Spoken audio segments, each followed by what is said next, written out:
Bismillahirrahmanirrahim. Assalamualaikum warahmatullahi wabarakatuh. Halo teman-teman semuanya, selamat datang kembali di channel YouTube Siti Khotimah Nia. Pada kesempatan kali ini kita akan belajar bersama tentang media. Nah, di mana media ini tuh banyak banget keluar pada tahun 2019 kemarin. Dan menurut aku keluarnya itu ngedetail banget ya, klinis banget gitu. Dimana mungkin itu adalah hal yang gak kita sangka akan keluar soal-soal tersebut. Berdasarkan Permen-Pan RB tentang kisi-kisi soal SKB terbaru tanggal 10 November 2021 kemarin, untuk materi media ini bisa dimasukkan ke materi persiapan kegiatan laboratorium untuk peranata laboratorium kesehatan ahli pertama dan untuk peranata laboratorium kesehatan terampil kemungkinan bisa dimasukkan ke materi persiapan pengiriman sampel, persiapan pengiriman spesimen pemeriksaan rujukan, dan sediaan mikrobiologi. Sebelumnya, teman-teman semuanya jangan lupa subscribe ya channel YouTube Siti Khotimah Nia dan langsung aja kita masuk ke materi pertama. Soal pertama, media yang memberikan ciri-ciri pada genus tertentu adalah A. Media universal, B. Media enrichment, C. Media diferensial, D. Media transport, atau E. Media selektif. Jawabannya adalah media diferensial. Nah, ini ada beberapa hal yang perlu teman-teman perhatikan. Dan untuk flashback kembali ya, jadi media diferensial itu merupakan media yang mengandung unsur yang memungkinkan untuk mengidentifikasi mikroorganisme jenis tertentu dari kultur murni atau campuran. Identifikasi ini biasanya berdasarkan penampakan dari mikroorganisme tersebut seperti warna koloni atau adanya presipitat. Contoh dari media diferensial yaitu seperti media MC, McConkey, media KIA, Klinger Iron Agar, dan media TSIA atau Triple Sugar Iron Agar. Nah, untuk media MC ini biasanya untuk gram negatif karena dia dapat membedakan mana sih yang dapat memfermentasikan laktosa dan tidak. Untuk media KIA ini juga dapat membedakan bakteri yang dapat memfermentasikan laktosa dan glukosa serta dapat membentuk H2S. Sedangkan untuk media TSIA ini dapat digunakan untuk mengidentifikasi organisme intestinal gram negatif berdasarkan kemampuannya untuk memfermentasikan dextrosa, laktosa, dan sukrosa serta menghasilkan sulfida. Kemudian untuk media selektif. Jadi media selektif ini untuk yang mendukung pertumbuhan mikroorganisme jenis tertentu dan dapat menghambat pertumbuhan flora campuran lain. Nah, makanya dinamakan media selektif karena selektivitas ini yang dapat diperoleh dengan menambahkan bahan kimia, pewarna, atau antibiotik pada media. Dan contoh dari media selektif itu seperti grup A selektif strep agar dengan penambahan 5% darah domba atau media TCBS, tiosulfat sitrat belsat sucrose yang merupakan media selektif untuk bakteri Vibrio cholera dan juga SSA yaitu Salmonella Shigella agar, di mana media ini digunakan untuk menyeleksi bakteri Salmonella dan Shigella. Oke, lanjut di soal nomor 2. Media pertumbuhan yang sesuai untuk Staphylococcus adalah A. BHI, B. NaCl broth, C. MSA, D. BA, atau E. PEA. Jawabannya adalah MSA, yaitu mannitol salt agar. Dan berikut untuk pembahasannya ya teman-teman semuanya. Jadi untuk BHI dan NaCl broth itu adalah media enrichment Staphylococcus. Kemudian MSA itu merupakan media selektif untuk Staphylococcus. BA merupakan media pertumbuhan untuk Streptococcus dan Staphylococcus. Sedangkan PEA atau penyl etil alkohol merupakan media selektif untuk gram positif, yang dimana pada media PEA ini dapat menghambat pertumbuhan gram negatif.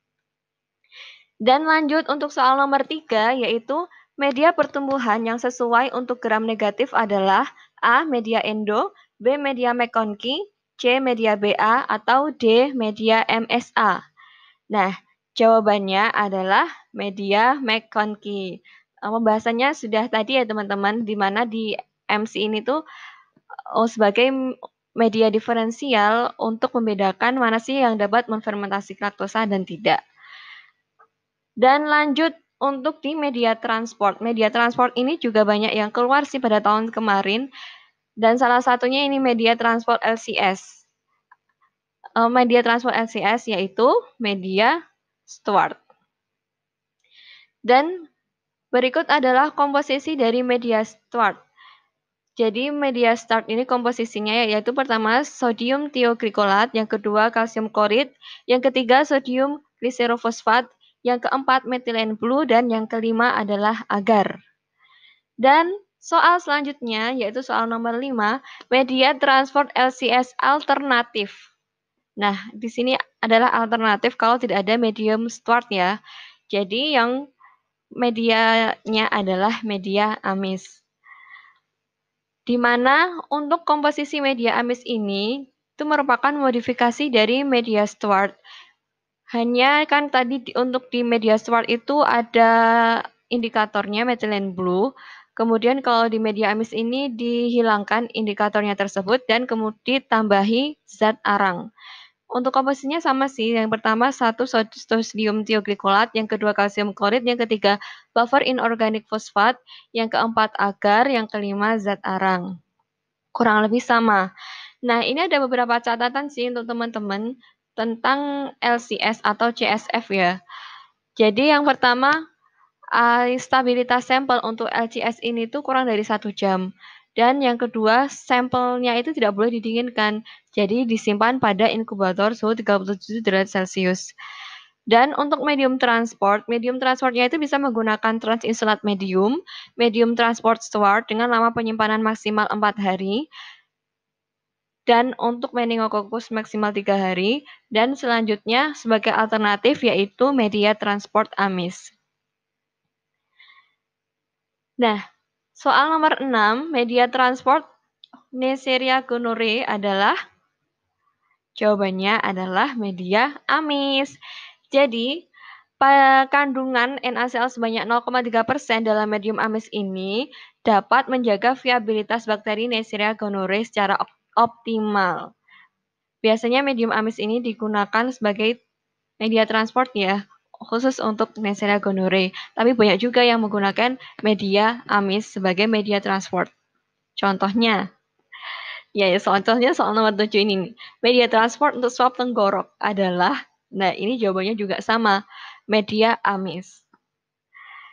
Kemudian untuk selanjutnya nomor 8, media untuk sampel feses yang berupa seperti air cucian beras adalah, jadi kita harus mengidentifikasi dulu ya, untuk air cucian beras itu kira-kira terkena infeksi bakteri apa sih? Nah, sebelumnya, jadi feses seperti air cucian beras itu kan merupakan ciri-ciri dari infeksi Vibrio cholera. Jadi, kita dapat menggunakan alkaline peptone water atau APW yang sebagai media enrichment, dan juga bisa menggunakan TCBS atau thiosulfat citrate bile salts agar yang merupakan media selektif untuk isolasi dari pemurnian Vibrio. Dan selanjutnya, untuk nomor 9, media transport untuk biopsi. Untuk transport biopsi ini menggunakan NBF atau netral buffer formalin, di mana netral buffer formalin ini berisi larutan NaCl dan formaldehid. Oke, lanjut ya teman-teman. Untuk nomor 10 yaitu alternatif media transport untuk kultur adalah, jadi yang dimasukkan di sini itu adalah kultur patogen usus ya. Nah, ini jawabannya yaitu dapar salin gliserol. Jadi secara khusus media transport, itu kan media transport utamanya itu adalah Carry-and-Bear. Di mana media transport Carry-and-Bear itu merupakan media yang digunakan untuk mempertahankan jumlah kuman patogen usus seperti Salmonella, Shigella, Vibrio, Campylobacter, dan semua spesimen yang berasal dari tinja dan memerlukan waktu pengiriman lebih dari 1 jam. Maka dari itu, apabila harus membawanya ke laboratorium untuk diperiksa, maka menggunakan media transport. Salah satunya yaitu menggunakan media transport Carry-and-Bear. Kalau tidak ada, maka bisa diganti dengan dapar salin gliserol. Dan nomor 11 yaitu media untuk kultur jamur. Jadi media untuk kultur jamur, ini tahun kemarin juga keluar jawabannya, Soalnya media di bawah ini yang dapat digunakan untuk kultur jamur adalah ABCDE dan salah satu pilihannya ada SDA, yaitu Sabro Dextrox Agar. Jadi di sini ada beberapa media untuk kultur jamur, yaitu SDA, PDA, dan SGB. SDA yaitu Sabro Dextrox Agar, PDA yaitu Potato Dextrox Agar, dan SGB, Sabro Glucospilin. Oke, dan thank you untuk teman-teman semuanya yang sudah join untuk memperhatikan video ini dari awal hingga akhir. Semoga hal ini dapat bermanfaat bagi teman-teman semuanya dan tidak luput dari salah ya saya pribadi. Ini juga merupakan jawaban terbaik versi saya yang bisa saya paparkan untuk teman-teman semuanya. Dan thank you, jangan lupa subscribe channel ini. Wassalamualaikum warahmatullahi wabarakatuh.